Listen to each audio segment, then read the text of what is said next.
Oke, selamat pagi. Assalamualaikum warahmatullahi wabarakatuh. Salam sejahtera bagi kita semuanya. Semoga teman-teman selalu sehat dimanapun Anda berada. Oke, kita melanjutkan materi di psikologi pelatihan. Jadi, di mata kuliah psikologi pelatihan ini ya, ini kan menjadi mata kuliah yang nantinya bisa dipilih teman-teman sebagai salah satu prospek kerja.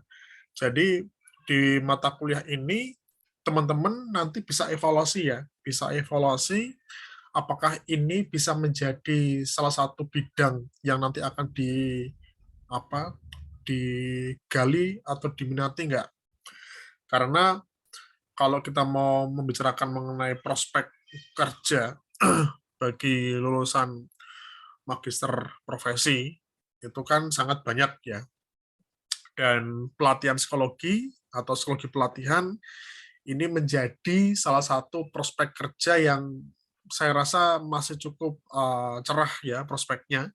Ini bisa Anda coba pelajari, Anda dalami. Kalau Anda masih merasa kurang mampu, coba ikut pelatihannya, ikut kegiatan-kegiatan yang memungkinkan teman-teman bisa mengasah ya kemampuan di bidang pelatihan psikologi. Ya, jadi di di mata kuliah pelatihan psikologi ini kan nanti teman-teman gambarannya di dunia kerja itu nanti teman-teman akan mengadakan kegiatan, ya, mengisi kegiatan dan melakukan evaluasi. Jadi Anda sebagai pembicara, sebagai trainer, ya nanti di beberapa komunitas bisa ranahnya ke sekolah, bisa ke industri, bisa ke masyarakat umum. Ini tergantung dari peminatan itu sendiri. Karena masing-masing subjek kebutuhan akan pelatihan. Nah, masing-masing komunitas ya, masing-masing komunitas kebutuhan akan pelatihan juga berbeda-beda.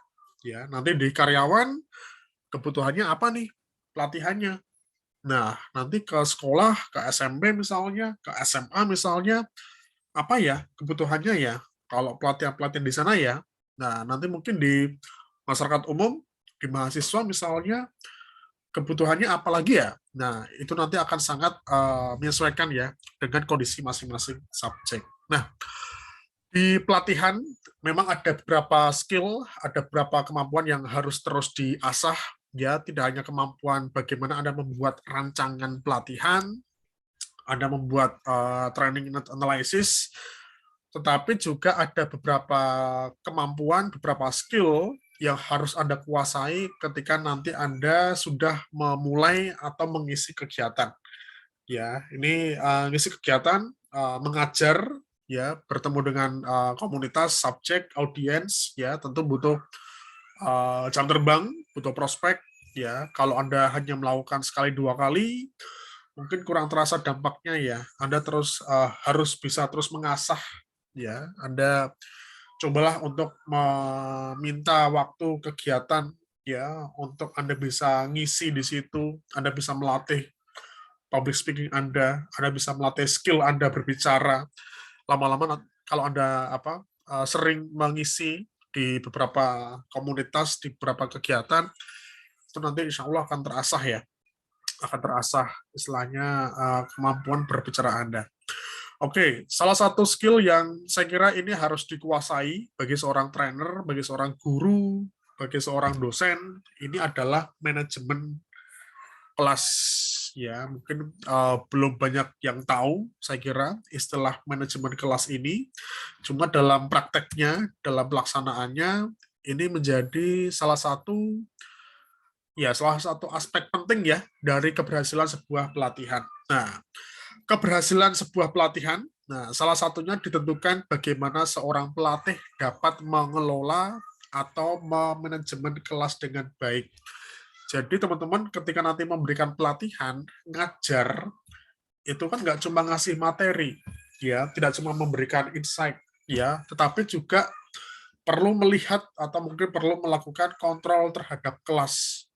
Kira-kira dengan kondisi kelas seperti ini, cara yang paling efektif untuk memberikan pelatihan, memberikan materi seperti apa ya? Nah, Mungkin tidak sampai di situ saja, nanti kondisi kelas, kondisi audiens bisa berbeda-beda, dan itu bisa sangat mempengaruhi apakah materi yang Anda berikan itu efektif atau enggak. Kondisi kelas ramai, ya, kondisi kelas yang mungkin terlalu pasif misalnya, atau mungkin suasana kelas yang terlalu dingin misalnya, itu nanti juga akan membuat Anda berpikir kreatif, ya, agar kelas bisa hidup, ya, agar kelas dapat terkontrol, sehingga harapannya teori yang diberikan, Anda ngomong di depan audiens, Anda berbicara di depan kelas, di depan komunitas, itu nggak hanya asal berbicara saja, tetapi apa yang Anda sampaikan itu bisa efektif, bisa masuk dalam pikiran si subjek. Ini tentu ada triknya, ada tipsnya, dan ini mungkin beberapa contoh ya, beberapa contoh perilaku peserta. Jadi seringkali kita temukan mungkin ya, kalau mungkin di kelas zaman Anda SMA, Anda sekolah, ya zaman Anda S1 pun mungkin masih ada yang ribut, ada yang ngobrol sendiri misalnya, ada yang mungkin bosen lihat dosennya mengajar, lihat trainernya ngajar misalnya. Nah, karena mungkin di situ nggak ada standar perilakunya, artinya Anda harus punya semacam kontrak belajar, ya, semacam standar perilaku. Kalau ngobrol, ya pasti akan terganggu kita kan. Ada orang wira-wiri keluar masuk kelas, kita jadi nggak konsentrasi kan akhirnya kan. Makanya perlu ada kesepakatan antara trainer, dosen, dengan audiens, ya, supaya sama-sama enak belajarnya, ya. Jadi audiens juga enak belajarnya, dari trainer, dari pengajar juga enak cara menyampaikan, ya. Nah, masalah yang lain ini biasanya beda latar belakang ya teman-teman ya. Jadi kondisi kelas, kondisi audiens ya, itu akan sangat bervariasi latar belakangnya. Ada yang gampang dikontrol, ada yang susah dikontrol, ada yang dia punya karakter sering bicara, sering ngobrol sendiri, tetapi juga ada yang punya karakter pendiam misalnya. Ya, ini nanti akan mempengaruhi ya, isinya cowok semua, isinya cewek semua, isinya cowok paling banyak, isinya cewek yang paling banyak, nanti akan sangat mempengaruhi bagaimana dinamika kelas itu, teman-teman. Jadi saya kira penting ya, ketika nanti Anda diminta untuk mengisi, Anda diminta untuk mengajar, ya Anda perlu memastikan kondisi subjek seperti apa, ya, kondisi audiens seperti apa, karakternya seperti apa, sehingga teman-teman nanti menjadi punya apa ya, punya persiapan ya untuk menghadapi kondisi-kondisi kelas yang seperti itu tadi, ya. Oke, masalah yang lain ya, ini kelas mentolerir kekeliruan peserta yang lain. Nah, ini kadang dalam mengajar kita juga butuh bantuan ya dari audiens untuk juga ikut mengontrol kegiatan ya, mengontrol apa kelas. Kadang ada yang ramai, tapi di barisan sebelah, di kursi sebelah ikutan ramai, ya, tidak mendiamkan. Ini juga pada akhirnya berdampak pada durasi waktu pelatihan ya, waktu kelas. Jadi kadang kalau misalnya kita ngajar hanya waktunya hanya 1,5 jam, tapi kondisi kelas tidak terkontrol ya, ramai dan sebagainya, kita menghabiskan waktu hanya untuk mengontrol kelas, ya sudah pasti materinya nggak cukup kalau hanya diberikan waktu 1,5 jam. Yang materi mungkin 1 jam, yang setengah jamnya sendiri ngontrol kelas nih, ya itu juga butuh butuh skill teman-teman, ya. Kemudian masalah yang lain, ini beberapa audiens ya tidak bisa menyesuaikan diri dengan lingkungan yang baru. Biasanya ada beberapa audiens yang mungkin tidak terbiasa dengan lingkungan yang baru, yang tadinya dia hanya berkumpul punya komunitas lain, tetapi ketika masuk di kelas ya dengan orang yang baru, ya kemudian juga ada beberapa sesi kegiatan atau pelatihan yang baru, itu berakibat orang beberapa tidak bisa menyesuaikan diri, ya akhirnya menjadi bosen di situ kan. Nah, oke. Ya, itu situasi kelas bisa seperti itu, teman-teman. Ini masalah jam terbang ya. Nanti skill Anda akan terasa sendiri kalau Anda sering-sering ngajar, sering-sering ngisi kegiatan. Ya, ini makanya satu materi yang kita tidak hanya mempelajari secara teori, tetapi juga harus dipraktekkan. Anda harus merasakan ya bagaimana mengontrol atau memanajemen sebuah kelas. Oke. Nah, ada beberapa penyebab variasi dari perilaku-perilaku audiens ini, ya perilaku-perilaku siswa atau mahasiswa. Yang pertama tadi, karena karakternya beda-beda. Ada yang memang pendiam, ada yang memang suka ngomong cerewet misalnya, sehingga kebawa ya perilakunya di kelas misalnya. Kemudian ini ada pengelompokan tingkat inteligensi ya biasanya teman-teman. Ya ini mungkin lebih ke pengalaman ya, karena kalau di suatu kelas ya mohon maaf memang ada yang tingkat inteligensinya bagus, ada yang sedang, ada yang mungkin yang rendah ya, dan itu bisa berdampak atau berefek kepada perilaku-perilaku mereka di kelas biasanya ya, beberapa kasus seperti itu ya. Kemudian yang ketiga, aturan ya, aturan dari pengajar trainer yang tidak konsisten ya, jadi sebaiknya mungkin di awal ya misalnya apa, katakanlah ya tidak boleh melihat HP atau HP dikumpulkan di depan misalnya. Terus kalau misalnya berbicara sendiri nanti dihukum misalnya. Nah itu harus konsisten. Kalau nggak konsisten nanti mereka akan melawan tanda kutip ya. Loh, ini ngobrol sendiri nggak dimarahin kok. Ya udah ngobrol sendiri aja terus ya. Nah itu yang saya kira perlu dicermati ya teman-teman ya. Oke, nah apa itu manajemen kelas? Manajemen kelas merupakan sebuah istilah yang dipergunakan oleh pendidik ya untuk mendeskripsikan metode dalam rangka mencegah perilaku-perilaku buruk para siswa atau peserta pelatihan. Dengan kata lain, manajemen kelas merupakan sebuah teknik yang dipergunakan oleh fasilitator atau trainer untuk menjaga keteraturan dan kontrol atas kelas pelatihan. Jadi seperti yang saya sampaikan tadi ya, tugas kita ngajar, kita ngasih pelatihan, itu nggak cuma transfer ilmu, nggak cuma kita ngomong untuk menyampaikan materinya, tetapi di sela-sela ngomongnya itu, kan kondisi kelas bisa sangat macam-macam ya kondisinya ya. Kalau misalnya kelas terkondisikan, semuanya tenang, tidak rame, kita enak ya cara menyampaikan. Tetapi kalau misalnya suasananya sudah siang, sudah capek, ya sudah ngantuk, ya ada muncul riak-riak keramaian di sudut-sudut kelas, nah itu juga kita nggak bisa konsentrasi. Jadi perlu ada suatu cara, ya suatu cara bagaimana supaya belajarnya efektif, ya belajarnya fun, ya tidak banyak teorinya, tetapi juga ada prakteknya misalnya. Nah nanti teman-teman juga bisa menyesuaikan ya. Kadang waktu belajar mengajar itu juga memengaruhi perilaku di kelas. Kalau masih pagi masih fresh ya, masih enak ya, masih fokus. Tapi nek udah siang, jam 10, di atas jam 12, itu konsentrasinya sudah pada buyar itu. Nah, itu yang kita perlu ada suatu cara ya. Perlu ada suatu cara, suatu tips, trik ya biar mereka betah ya untuk belajar di kelas kita. Oke, fungsi dan tujuan manajemen kelas.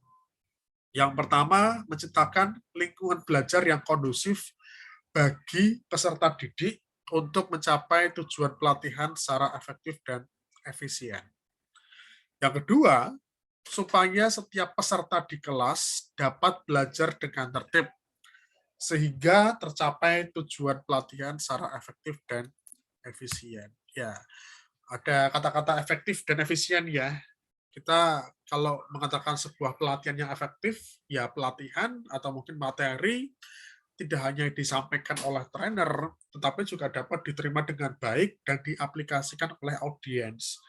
Makanya susah-susah gampang, gampang-gampang susah menjadi seorang pengajar itu.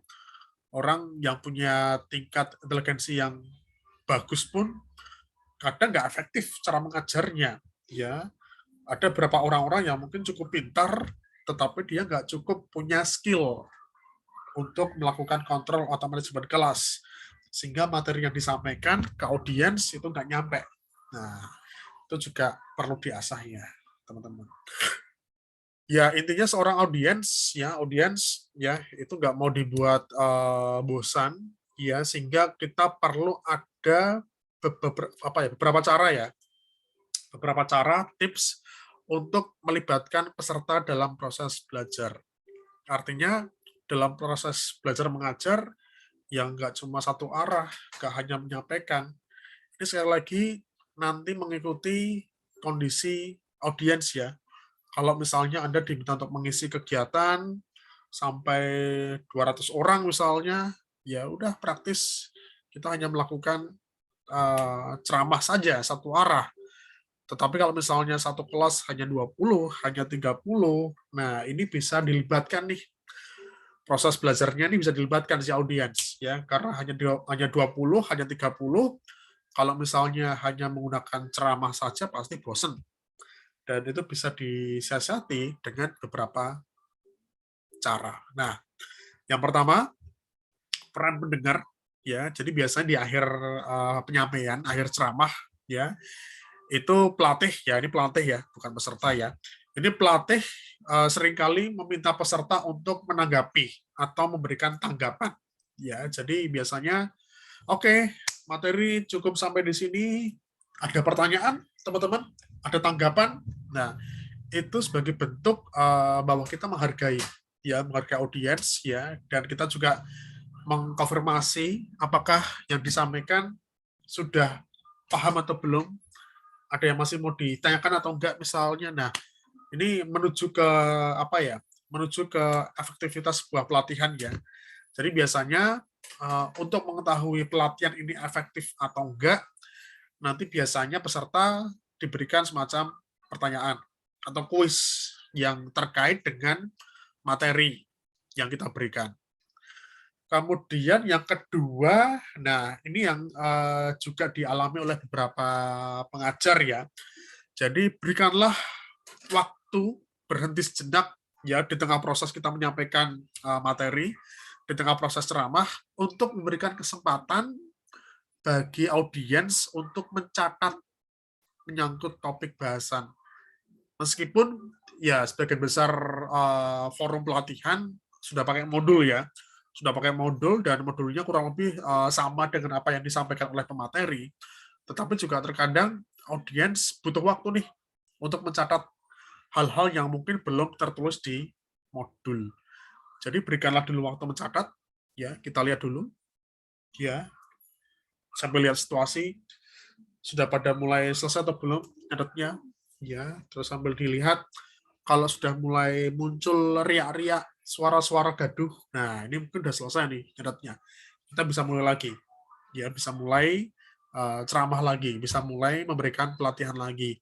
Nanti setelah itu kita lihat lagi, kita berikan kesempatan untuk catat, ya.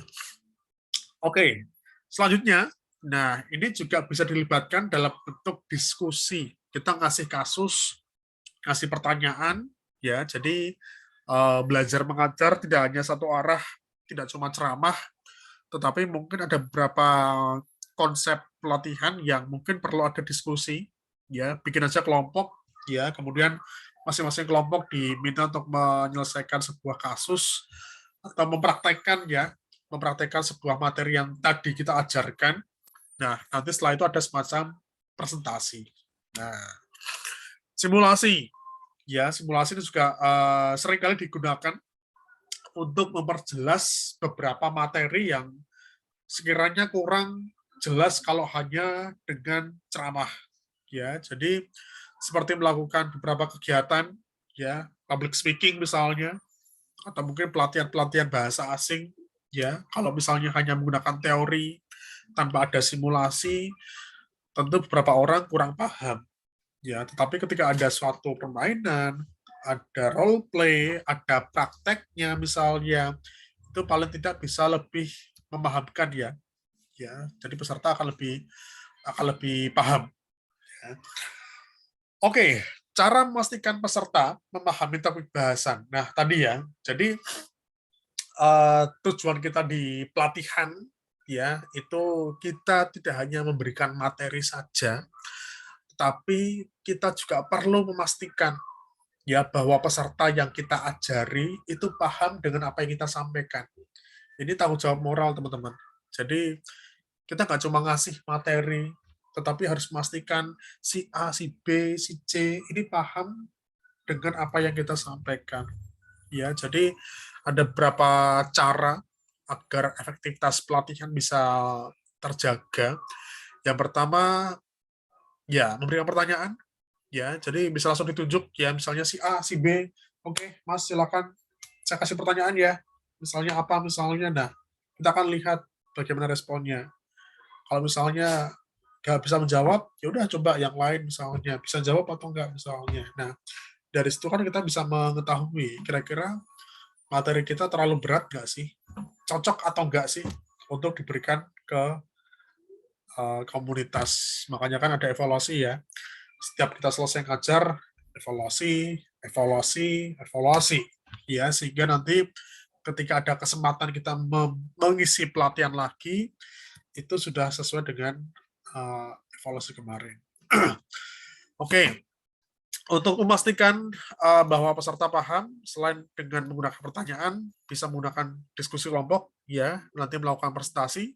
Ini hal yang umum mungkin di perkuliahan, ya, ada beberapa perkuliahan yang tidak hanya materi, tetapi juga dosen memberikan tugas kelompok dan presentasi, ya, ini juga sebagai bahan dari evaluasi ya, untuk memastikan juga, ya, ini siswanya, audiens paham atau enggak misalnya. Nah, yang lain ya ini sama tadi ya dengan simulasi ya dengan simulasi nanti mahasiswa atau audiens ya, atau peserta pelatihan diminta untuk mencoba.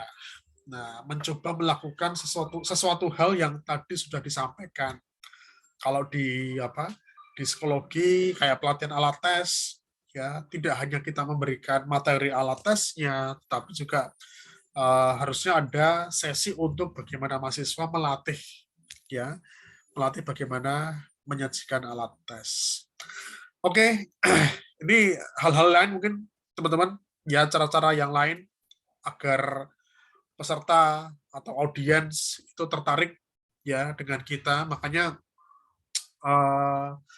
pandangan pertama ya respon pertama itu harus benar-benar kita dapatkan ya dari audiens ya, persepsi yang positif, respon yang positif dari audiens itu insya Allah kedepannya nanti akan positif ya. Makanya bagaimana caranya sebelum kita mengisi kegiatan pelatihan kita harus benar-benar menjaga kedekatan dengan audiens. Harus tahu dulu ini kondisi audiens kayak gimana, remaja, dewasa atau kayak gimana ya. Jadi kalau misalnya dari awal sudah dekat, sudah kenal, itu nanti proses kedepannya lebih enak ya. Yang pertama bisa kasih permainan, ya monggo silahkan macam-macam, ya bisa ngasih semacam teka-teki atau apa, itu buat meningkatkan konsentrasi, ya ice breaking juga ya, untuk mencairkan suasana.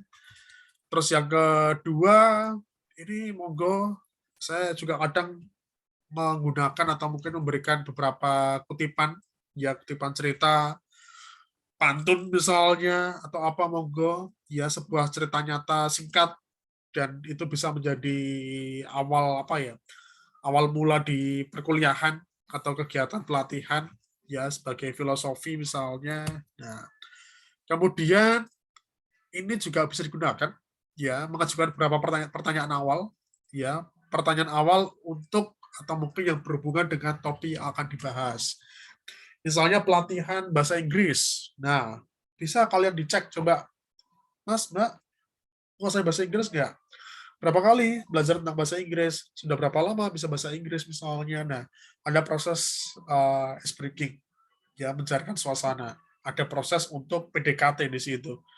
Ya, dari situlah nanti proses kedepannya akan semakin mencair.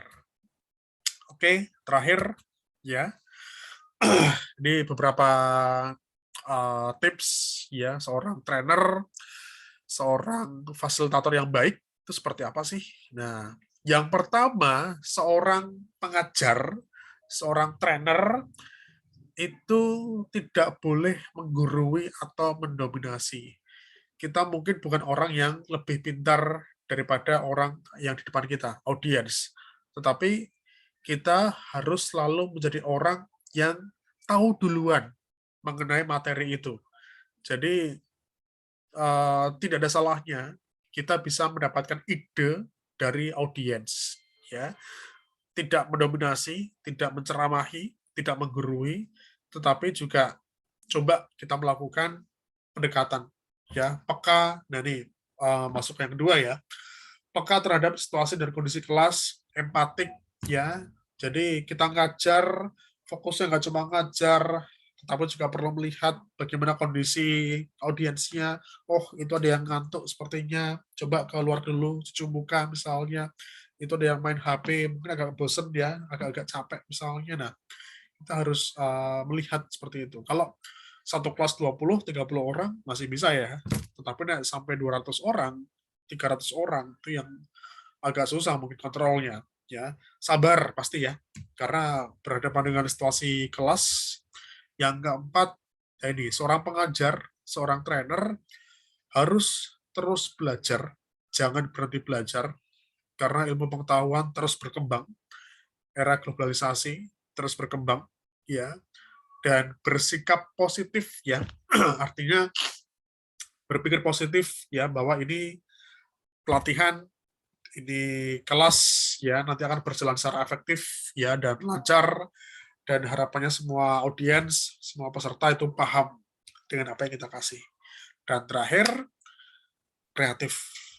Pengajar harus kreatif ya, karena audiens gampang bosen, mudah bosen. Nah, kita nggak kreatif ya, nanti kelas kita akan monoton ya, dan itu bisa menjadi apa ya, penolakan ya bagi audiens ya. Oke, itu sekelas mungkin saya kira ya untuk manajemen kelas ya. Ini sekali lagi ini materi yang tidak hanya dipelajari secara teori, tetapi juga perlu dipraktekkan nanti di mata kuliah praktek ya, di praktek pelatihan. Nanti teman-teman paling tidak akan langsung mencoba ya, mempraktekkan bagaimana manajemen kelas itu. Itu aja yang bisa saya sampaikan. Terima kasih ya, selamat siang. Wassalamualaikum warahmatullahi wabarakatuh.